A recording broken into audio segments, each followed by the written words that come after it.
C'était censé être un dîner de famille paisible. La table était magnifiquement dressée dans la salle à manger de la maison familiale à Lyon, avec la belle vaisselle de grand-mère sortie spécialement pour l'occasion. L'odeur du poulet rôti aux herbes de Provence emplissait la pièce, se mêlant au parfum subtil des bougies que maman avait allumées.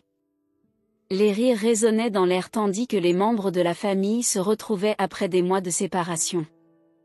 J'avais mis une simple robe bleue, celle que papa m'avait offerte pour mon dernier anniversaire, et j'avais apporté une tarte aux pommes faite maison.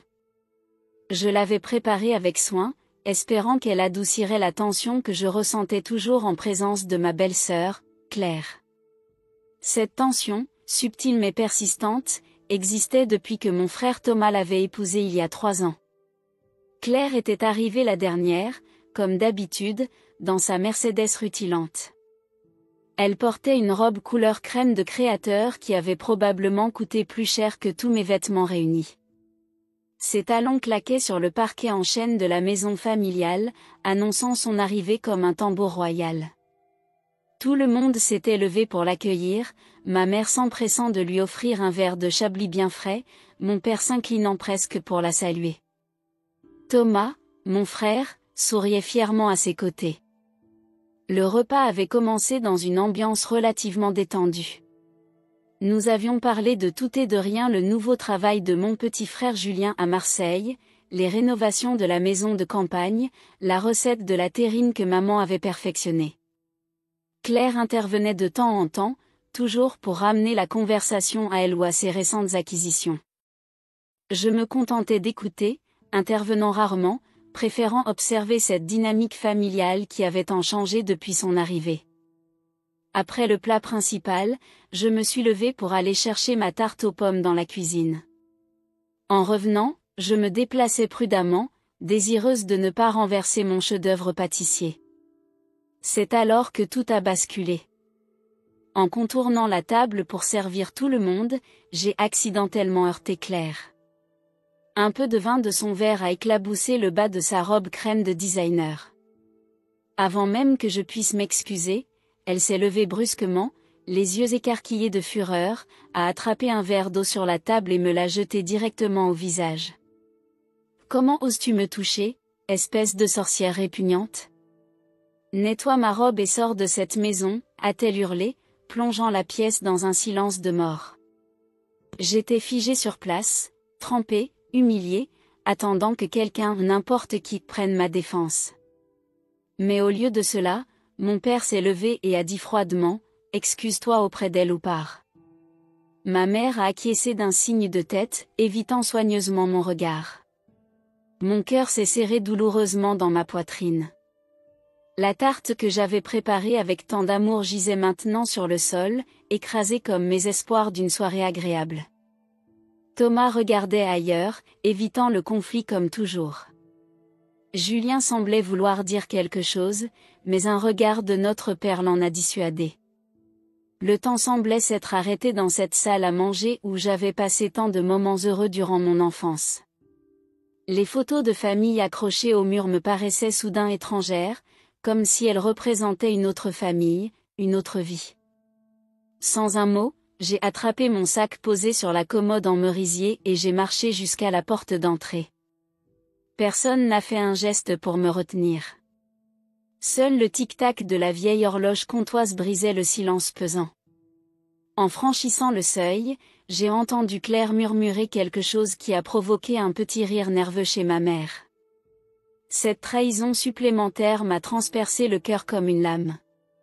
J'ai refermé la porte derrière moi et me suis retrouvée seule dans la nuit lyonnaise, le visage encore humide, non plus seulement d'eau mais aussi de larmes silencieuses. L'air frais de cette soirée d'automne était étrangement apaisant contre ma peau mouillée. Les réverbères du vieux Lyon projetaient des ombres dansantes sur les pavés, tandis que je déambulais sans but précis. Les quelques passants me jetaient des regards curieux. Une femme seule, en robe trempée, le mascara coulant sur les joues n'était pas un spectacle habituel dans ce quartier bourgeois. Je marchais le long des quais de Saône, regardant l'eau noire refléter les lumières de la ville. Les bateaux-mouches passaient au loin, remplis de touristes admirant la ville illuminée, inconscient du drame qui venait de se jouer à quelques rues de là. Le contraste entre leur joie et mon désarroi me semblait presque cruel. Je rejouais sans cesse la scène dans ma tête, incapable de comprendre ce qui venait de se passer. Ce n'était pas le geste de Claire qui me blessait le plus, son animosité envers moi n'était pas nouvelle, mais la réaction de mes parents. Eux qui m'avaient toujours dit que la famille passait avant tout, m'avaient abandonné sans hésiter, préférant l'épouse de mon frère à leur propre fille. Je me suis assise sur un banc face à la cathédrale Saint-Jean, dont la façade gothique se dressait majestueusement dans la nuit. Combien de fois étions-nous venus ici en famille, le dimanche après la messe, pour manger une glace chez René, le vieux glacier du quartier? Ces souvenirs me semblaient appartenir à une autre vie maintenant. Je n'étais même pas en colère, juste vide. Une sensation de froid intérieur qui n'avait rien à voir avec mes vêtements humides. Je pensais à toutes ces années où j'avais essayé d'être la fille parfaite, les études brillantes à l'école normale supérieure, le poste d'enseignante que j'avais décroché pour rester près d'eux, les visites hebdomadaires, les petites attentions quotidiennes. Tout cela balayé en un instant par un verre d'eau jeté au visage et un silence complice. Mon téléphone vibrait dans mon sac, mais je n'avais pas le courage de regarder. C'était probablement Julien, le seul qui semblait vouloir intervenir avant que le regard de notre père ne le réduise au silence. Ou peut-être Mathilde, ma meilleure amie depuis le lycée Ampère, qui devait m'attendre pour notre soirée cinéma prévue plus tard. Après des heures de déambulation, mes pas m'ont finalement mené vers mon petit appartement de la Croix-Rousse, cet ancien quartier des Canuts devenu le repère des artistes et des enseignants. La montée des pentes m'a essoufflé, mais cette fatigue physique était presque bienvenue, elle détournait momentanément l'attention de ma douleur émotionnelle. En entrant dans mon 2 pièces sous les toits, le silence m'a enveloppé comme une couverture trop lourde. D'habitude, j'appréciais ce calme après les journées bruyantes au lycée où j'enseignais la littérature. Mais ce soir, il semblait amplifier ma solitude. Par la fenêtre mansardée, je pouvais voir les lumières de Fourvière qui brillaient au loin, comme une constellation terrestre. J'ai retiré ma robe mouillée, l'ai jetée dans l'évier de la petite cuisine, et me suis effondrée sur mon canapé, celui que j'avais chiné aux puces du canal. C'est alors que les larmes sont venues, non pas parce que Claire m'avait humiliée, mais parce que mes parents l'avaient laissé faire. Je repensais à tous les anniversaires, les Noëls, les vacances d'été dans notre maison en Ardèche, les vendanges chez oncle Pierre dans le Beaujolais. Tous ces moments partagés, ces traditions familiales que je chérissais tant. Étaient-ils tous dénués de sens? Cette nuit-là, je n'ai pratiquement pas dormi.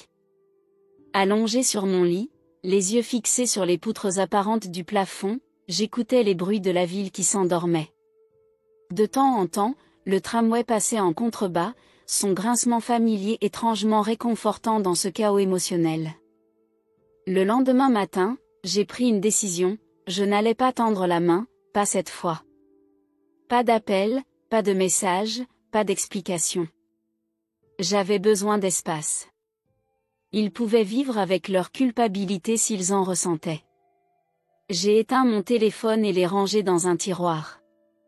J'ai annulé mes cours du lundi, prétextant une grippe auprès du proviseur du lycée. J'ai passé le reste du week-end dans un silence volontaire, comme une retraite forcée loin du monde. Je n'ai pas vérifié mon téléphone, ni répondu à la porte quand Mathilde est venue frapper, inquiète de mon absence à notre soirée cinéma. J'ai lu Camus, écouté du Brel, et contemplé la pluie qui s'était mise à tomber sur les toits de Lyon, comme si le ciel lui-même pleurait avec moi. Ce qui s'était passé lors de ce dîner avait brisé quelque chose en moi, une confiance fondamentale envers ceux qui étaient censés m'aimer inconditionnellement. Une fracture que je n'étais pas sûre de pouvoir réparer un jour. Pour la première fois de ma vie, je me sentais véritablement seule, dérivant sans ancre dans l'océan tumultueux des relations familiales. Le dimanche soir, alors que les cloches de l'église Saint-Polycarpe sonnaient 18 heures, mon téléphone que j'avais finalement rallumé s'est mis à vibrer sur la table basse. Un message de Julien s'affichait à l'écran: « Tu ne croiras jamais ce qui s'est passé quand ils sont rentrés. » Est-ce que ça va? J'ai fixé l'écran pendant un long moment, les doigts suspendus au-dessus du clavier. La curiosité luttait contre la douleur encore vive. Finalement, j'ai répondu par un simple « Que veux-tu dire ?» Sa réponse est arrivée en quelques secondes « Viens chez moi. Tu dois voir ça par toi-même. » J'ai posé mon exemplaire des Lettres à un jeune poète de Rilke que j'étais en train de relire pour la énième fois. Dehors, la pluie avait cessé, laissant derrière elle une ville lavée, brillante sous les dernières lueurs du jour. Les rues de la Croix-Rousse s'animaient doucement pour la soirée, les terrasses des cafés se remplissant malgré l'humidité persistante. Alors que j'hésitais encore, un autre message est apparu sur mon écran. Cette fois-ci, de ma mère, « S'il te plaît, rentre à la maison. » C'est tout ce qu'il disait. Juste ces 4 mots. Mes mains ont légèrement tremblé tandis que j'enfilais mon manteau et mon écharpe en laine, celle que ma grand-mère avait tricotée avant de nous quitter l'hiver dernier. Le trajet jusqu'à l'appartement de Julien dans le quartier de la Guillotière m'a paru interminable. Le métro était bondé de Lyonnais rentrant de week-end, des valises à roulettes cognant contre mes jambes. J'observais les visages autour de moi, me demandant si eux aussi portaient des secrets familiaux, des blessures invisibles sous leurs expressions fatiguées du dimanche soir. Julien m'attendait devant son immeuble, un ancien bâtiment de cagneux reconverti en logement moderne. Il m'a serré dans ses bras plus longtemps que d'habitude, et j'ai senti dans cette étreinte toute la culpabilité qu'il éprouvait de ne pas m'avoir défendu vendredi soir. « Je suis désolé », a-t-il murmuré contre mes cheveux. J'aurais dû dire quelque chose. Ce n'est pas grave, ai-je répondu automatiquement, bien que nous sachions tous les deux que c'était faux. Son appartement était chaleureux, décoré avec ce mélange de meubles vintage et de touches contemporaines qui reflétaient bien sa personnalité. Sur la table basse en bois brut trônait une bouteille de Côtes-du-Rhône déjà ouverte et 2 verres à moitié remplis. Alors, que s'est-il passé, ai-je demandé, en acceptant le verre qu'il me tendait. Je me suis installé sur son canapé, enlevant mes bottines mouillées par les flaques d'eau.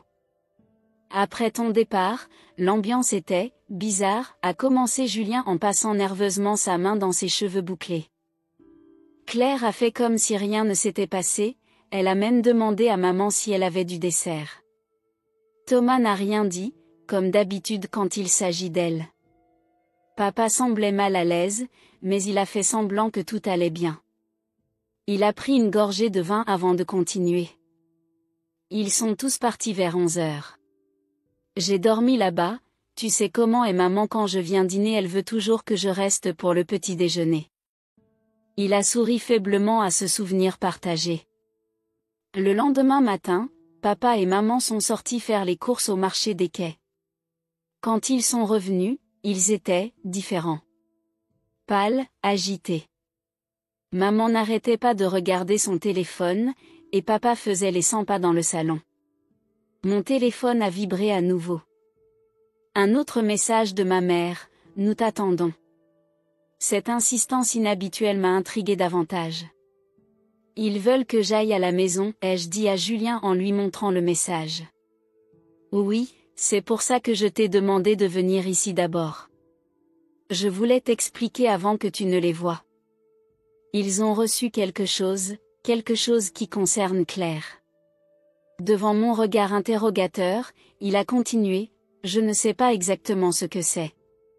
Ils n'ont pas voulu me le montrer entièrement. Mais c'était une lettre, je crois. Ils l'ont trouvée sur la table de la salle à manger en rentrant du marché. Papa était livide, et maman s'est mise à pleurer. Ils ont appelé Thomas et Claire immédiatement. La curiosité et l'anxiété se battaient en moi. Toujours blessé, j'ai hésité jusqu'à ce qu'un 3e message apparaisse sur mon écran. Cette fois, de mon père, nous avons besoin de te parler. Importante. Mon père, cet homme de peu de mots, qui communiquait plus par des regards que par des phrases, m'envoyait un message. L'urgence de la situation m'est apparue clairement. Je vais y aller, ai-je décidé soudainement. Tu viens avec moi?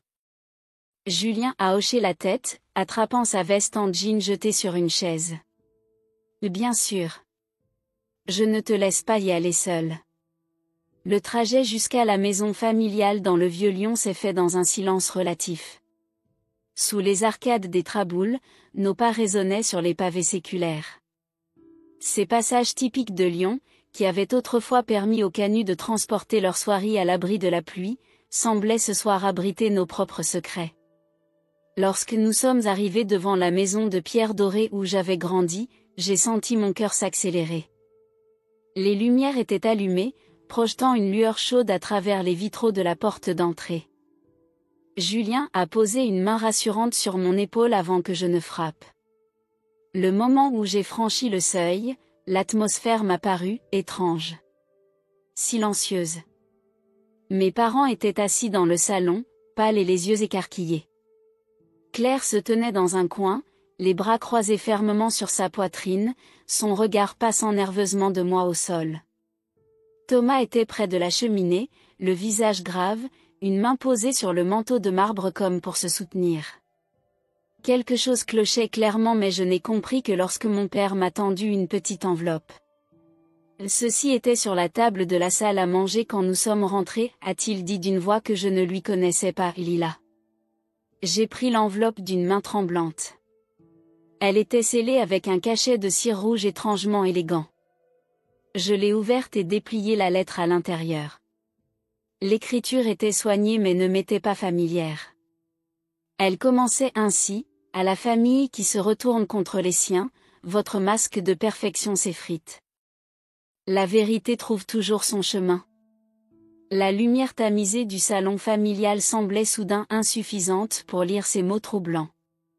Je me suis approché de la lampe art déco posée sur le guéridon Louis XV, héritage de mon arrière-grand-mère.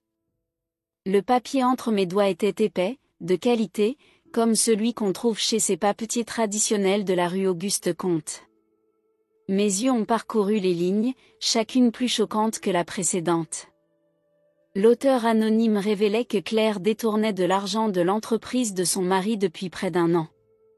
Des transactions détaillées, des dates, et même des noms de fournisseurs fictifs étaient listés avec une précision chirurgicale. Attachées à la lettre se trouvaient des captures d'écran imprimées de relevés bancaires et de fils de discussion par email. Les preuves étaient accablantes. Ce n'est pas, a commencé Claire, mais sa voix s'est éteinte sous le poids des accusations écrites. J'ai levé lentement les yeux, le cœur battant. Le visage de Claire avait perdu toute couleur. Mes parents étaient visiblement secoués. Pour la première fois, j'ai vu du regret dans leurs yeux. Nous ne savions pas, a murmuré ma mère, les yeux brillants de larmes. Nous pensions qu'elle s'est arrêtée, incapable de terminer.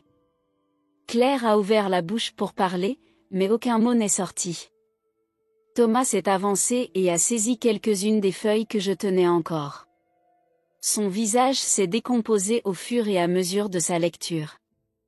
Je pouvais presque voir son monde s'écrouler devant mes yeux. Mon frère, toujours si confiant, si sûr de lui et de ses choix, semblait maintenant perdu, comme un enfant abandonné dans la foule de la place Bellecour un jour de marché de Noël. C'est vrai, a-t-il finalement demandé à Claire, sa voix à peine audible. Le silence qui a suivi valait tous les aveux du monde. Claire a porté une main à sa bouche, comme pour retenir les mensonges qui menaçaient de s'en échapper. Comment as-tu pu, a continué Thomas, sa voix montant d'un cran. L'entreprise de mon père, notre héritage familial. Tu l'as volée? Ce n'est pas si simple, a finalement répondu Claire, la voix tremblante. J'avais des dettes, des problèmes que tu ne pouvais pas comprendre. Je voulais juste des dettes, l'a coupé Thomas. Quelle dette justifierait ça? Il agitait les papiers devant lui. Tu as créé de faux fournisseurs, falsifié des factures. C'est de la fraude, Claire. Julien m'a doucement pris le reste des documents des mains. Ses yeux s'écarquillaient à mesure qu'il parcourait les détails. Il y a plus de 200 000 € ici, a-t-il murmuré, assez fort pour que tout le monde l'entende. Mon père s'est levé, le visage soudain plus vieux de 10 ans. Lui qui avait bâti cette entreprise de soierie, perpétuant la tradition lyonnaise depuis 3 générations, semblait porter tout le poids de cette trahison sur ses épaules voûtées. Qui a écrit cette lettre, a-t-il demandé, sa voix rauque comme s'il n'avait pas parlé depuis des jours. Personne ne pouvait répondre à cette question. L'auteur avait pris soin de rester anonyme. J'ai repensé à la soirée de vendredi, à tous ceux qui étaient présents. Y avait-il quelqu'un qui aurait pu savoir, qui aurait pu vouloir exposer Claire ainsi? Peut-être quelqu'un de l'entreprise, a suggéré Julien. Quelqu'un qui aurait remarqué les irrégularités. Ou un comptable, ai-je ajouté. Quelqu'un qui aurait accès au livre. Claire s'est laissée tomber sur une chaise, le visage entre les mains. Son masque de perfection, celui qu'elle avait si soigneusement entretenu depuis son entrée dans notre famille, s'effritait littéralement devant nos yeux. Sa robe de designer, ses bijoux coûteux, ses vacances aux Seychelles, tout prenait soudain un sens différent, plus sinistre. Ma mère s'est approchée de moi, hésitante. Ses yeux cherchaient les miens, implorant silencieusement mon pardon. Ma chérie, a-t-elle commencé, vendredi soir, nous n'aurions jamais dû. Je l'ai interrompu d'un geste, incapable d'entendre ses excuses maintenant, alors que tout s'effondrait autour de nous. Ce n'était pas le moment des réconciliations faciles, des pardons offerts sous le coup de l'émotion. Que allez-vous faire, ai-je demandé à Thomas, ignorant délibérément le regard suppliant de ma mère. Mon frère a serré les papiers dans son poing, les froissant légèrement. Je dois appeler l'avocat de l'entreprise, a-t-il dit d'une voix ferme.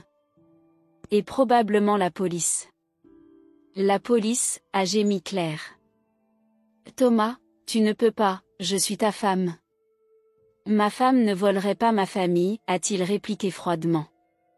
Le ton de sa voix a envoyé un frisson dans la pièce. Je n'avais jamais entendu mon frère parler ainsi, lui qui cédait toujours aux caprices de Claire, qui la défendait même quand elle était indéfendable. Mon père s'est approché de la cheminée, fixant le portrait de son propre père accroché au-dessus. Ton grand-père a survécu à l'occupation, a rebâti cette entreprise quand tout semblait perdu, a-t-il dit doucement. Et maintenant, elle est menacée de l'intérieur même. La soirée s'est prolongée dans une sorte de chaos ordonné. Des appels téléphoniques ont été passés, des voix se sont élevées puis abaissées, des portes ont claqué. Claire a finalement quitté la maison, escortée par Thomas jusqu'à un taxi. Son départ était bien différent de mon exil forcé 2 jours plus tôt, silencieux, la tête basse, sans la théâtralité qui lui était si naturelle. J'ai observé tout cela comme si j'étais extérieure à la scène, spectatrice d'une pièce de théâtre dont je connaissais déjà le dernier acte. Une étrange sensation de détachement m'enveloppait, mêlée à un sentiment que je n'osais pas encore nommer, quelque chose qui ressemblait dangereusement à de la satisfaction. Lorsque la maison s'est enfin calmée, Julien m'a raccompagnée jusqu'à la porte. « Tu vas rentrer chez toi ?» m'a-t-il demandé. J'ai hoché la tête, soudain épuisé par le poids des révélations de la soirée. « Et tu reviendras ?» Cette question contenait tant d'espoir que j'ai presque souri. « Peut-être, ai-je répondu, incapable de promettre davantage. Alors que je m'apprêtais à partir, mon père est apparu dans l'entrée. Ses yeux, d'habitude si assurés, semblaient perdus, comme s'il cherchait des réponses dans les ombres du couloir.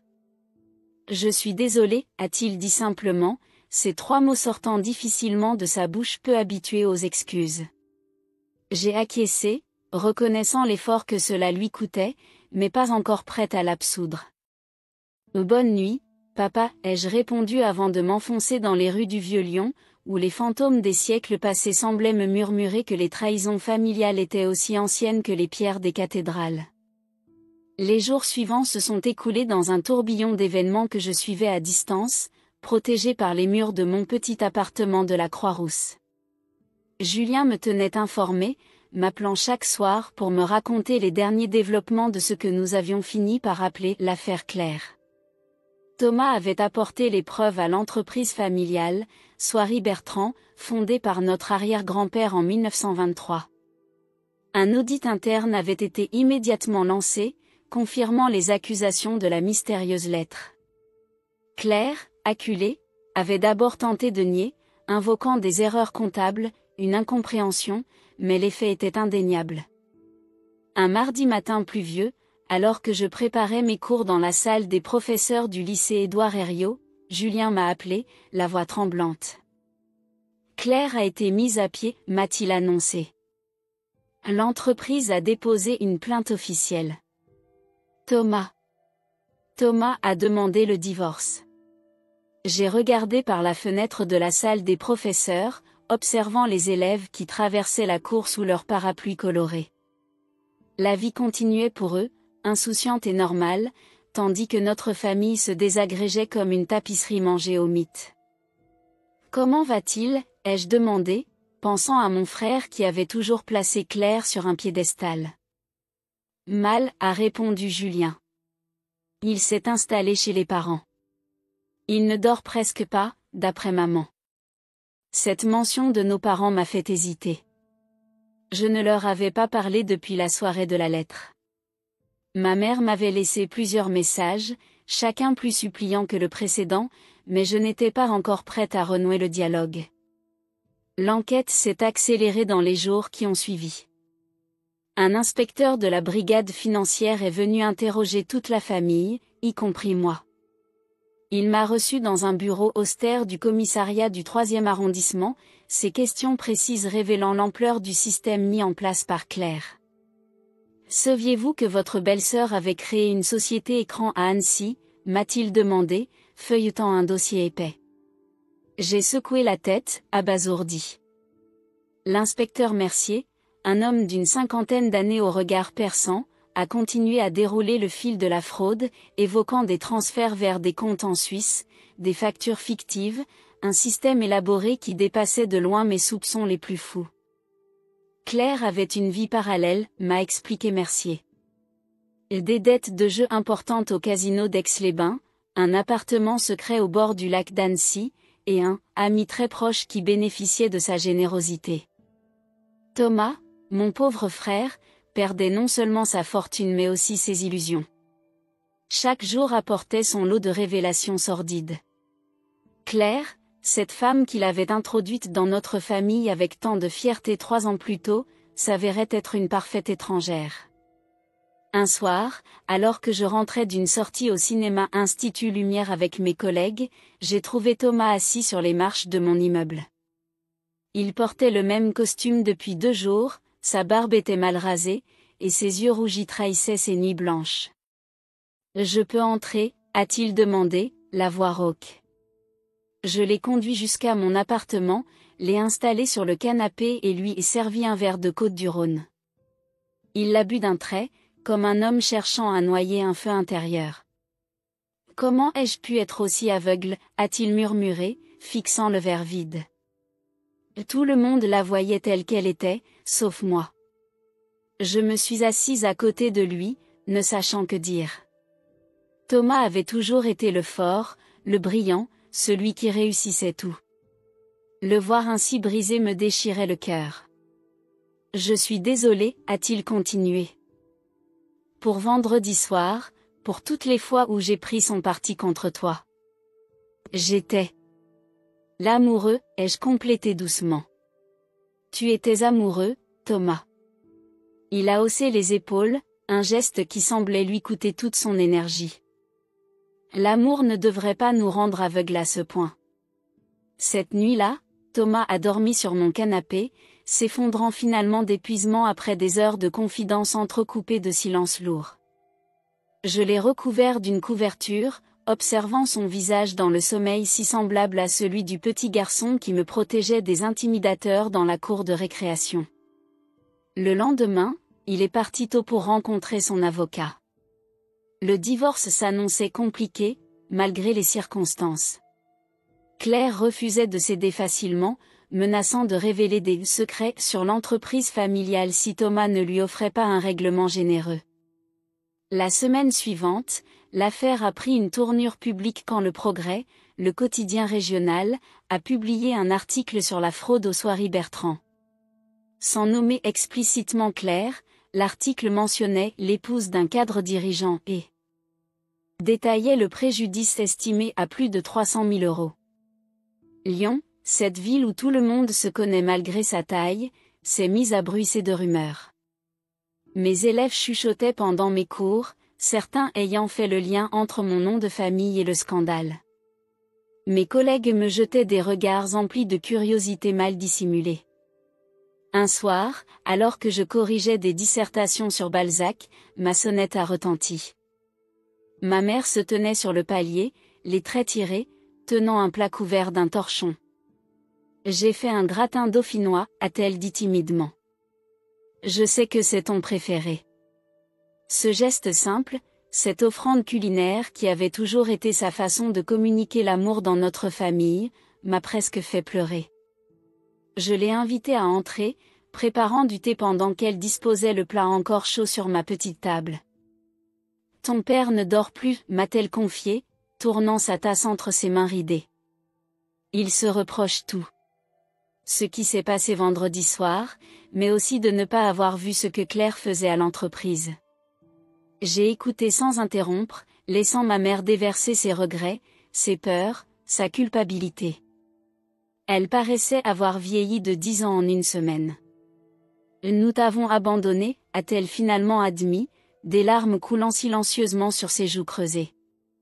Notre propre fille. La famille était déchirée non pas à cause de moi, mais à cause d'une vérité qu'ils avaient refusé de voir. Mes parents essayaient de se racheter, de tendre la main, mais je n'étais pas encore prête à pardonner. La blessure était trop fraîche, trop profonde. L'entreprise familiale vacillait également sous le poids du scandale. Certains clients, inquiets de la stabilité financière des soieries Bertrand, avaient annulé leurs commandes. Mon père passait ses journées à rassurer partenaires et fournisseurs, tentant de sauver l'œuvre de sa vie. Malgré la douleur, il y avait aussi un étrange sentiment de justice. Je n'avais pas souhaité ce malheur à Claire, mais je ne pouvais nier la satisfaction de voir la vérité révélée. Ce qui avait commencé comme une soirée d'humiliation s'était transformé en règlement de compte. Et pour une fois, je n'étais pas celle qu'on blâmait. Julien m'a rejoint un samedi pour déjeuner à la brasserie Georges, cette institution lyonnaise où notre père nous emmenait pour les grandes occasions. Devant une quenelle de brochets, il m'a annoncé que Claire avait finalement accepté un accord à l'amiable, évitant ainsi un procès public. Elle quitte Lyon, m'a-t-il dit. Apparemment, elle part s'installer à Nice.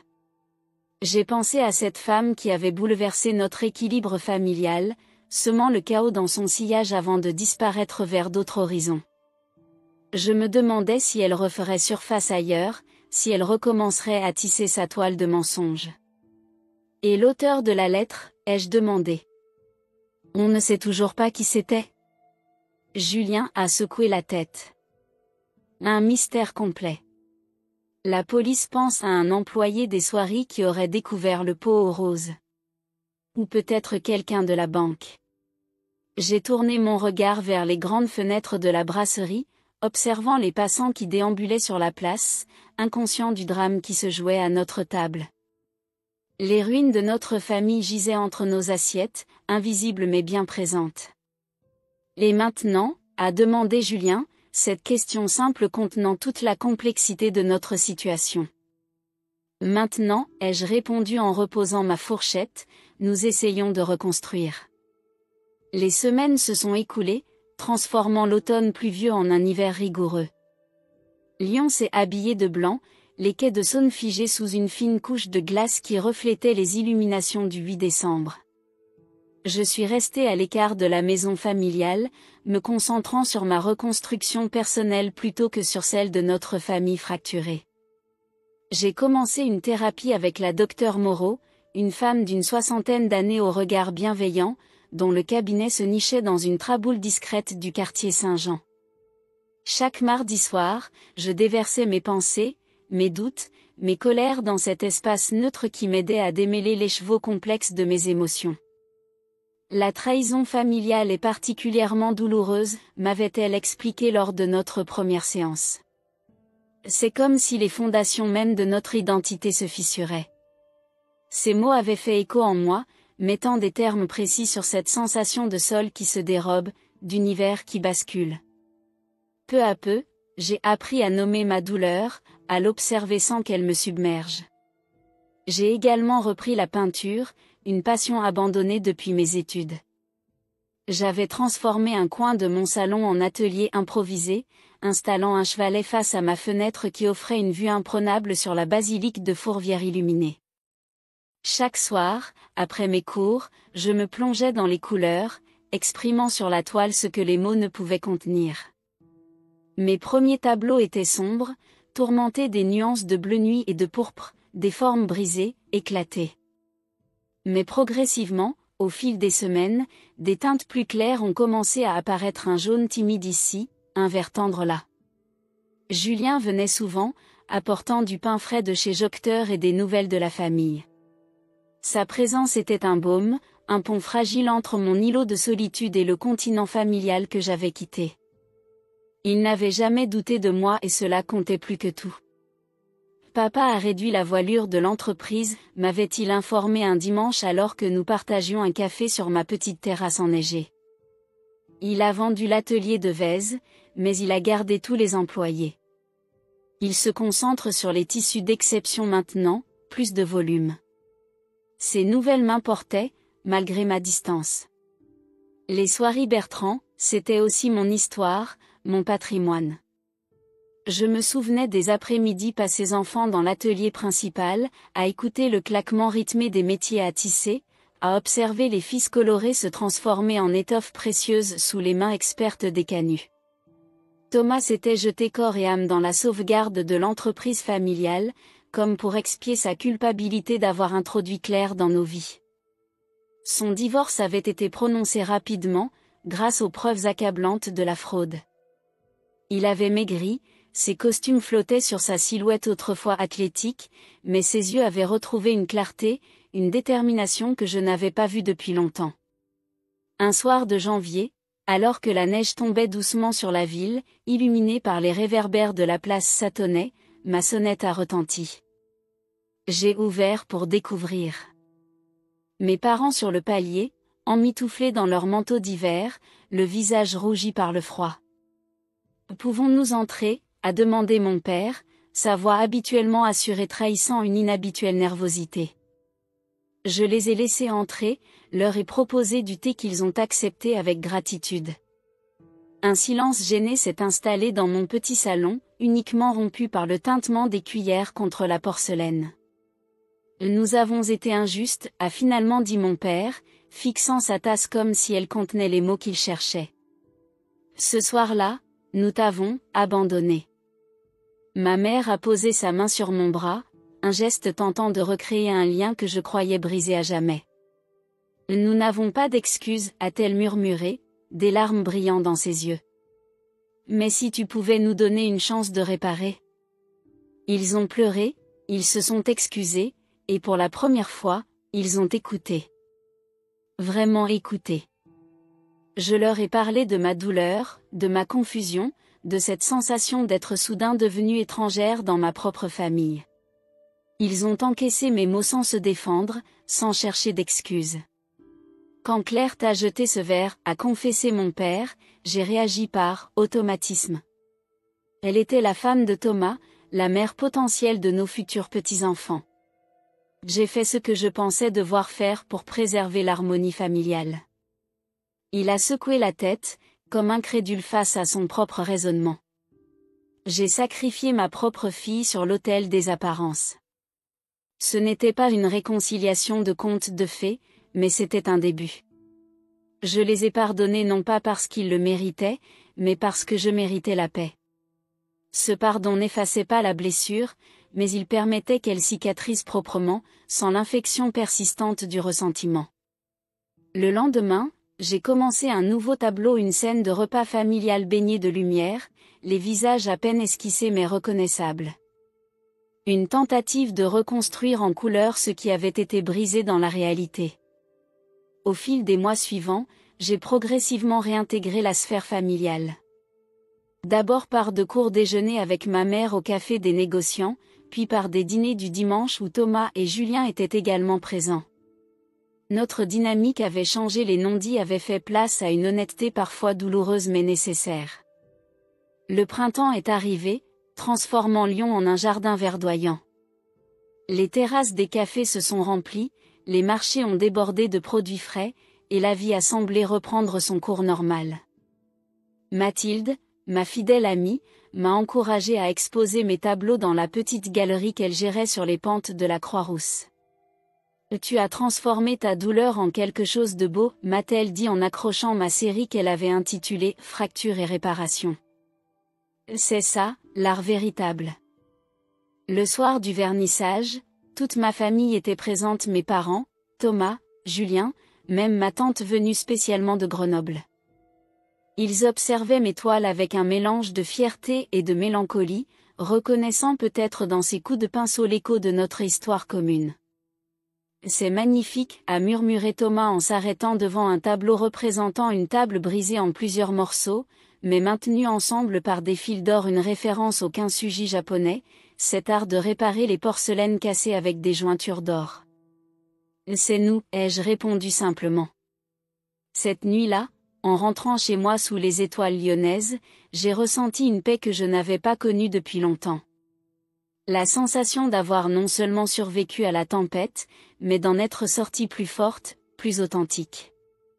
Parfois, en marchant dans les rues pavées du vieux Lyon, je croisais des regards curieux, des chuchotements derrière les mains. Le scandale Claire n'était pas totalement oublié. Mais ces murmures me touchaient moins qu'avant. Ils appartenaient à une histoire dont je n'étais plus prisonnière.